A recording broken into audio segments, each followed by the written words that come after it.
and there's still room left in mine.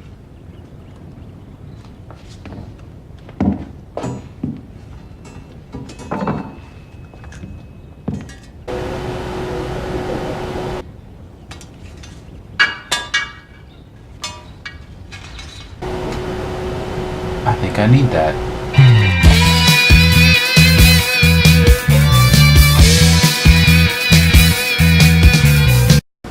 Hello everybody, welcome to Vulcan 3D Printing.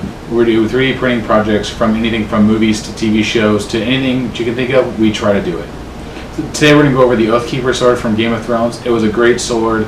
It was not a great sword, but it was a very cool sword that we actually thought was a very cool project to actually work on and do.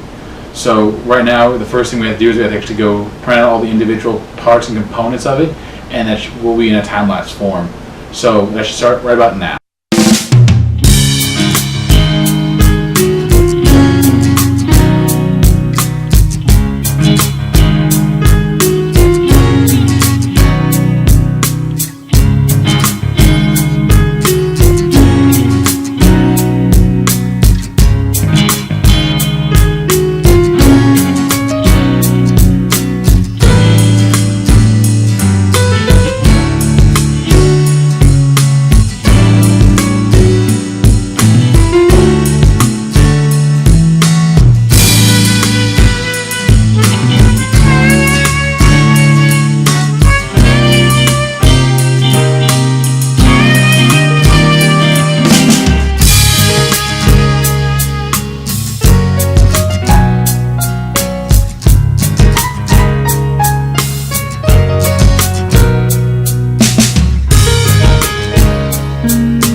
So right now, as you can see here, kind of already printed out the sword a little bit. I have it all kind of rearranged out here so that you can kind of get an idea of how large the sword itself is going to be. It's going to be quite large. It'll be a good sized sword to take around with you to go do some cosplay events, whether it's Renaissance Fair or whatever you want to do. For me, it's just going to stay on the wall. It's going to look nice. But anyway, so the next step is I'm actually going to epoxy all these parts together. So that will allow them to harden, be all one piece. And I have to use some Bondo and some filler materials to actually be able to fill out the little gaps that you can kind of see right here throughout the whole print. Overall, it came out very well.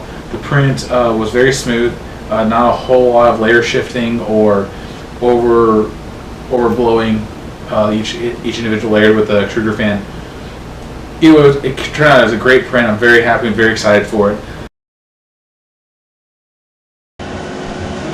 Alrighty, so we finished up painting the Oathkeeper sword. The print turned out pretty well. There were some sanding problems with it, but overall I'm still pretty happy with it. It's light, it's strong, it's not going to flail and break on you. The overall length of the sword itself is, let me get it here. It was smart if I'd have gotten this before I turned the camera on, but no. It's roughly 41 inches or so. So yeah, overall it turned out really well. Overall I'm very happy with it. It's just going to go right up on the wall, right next to a couple other prints I have. So, see you in the next video.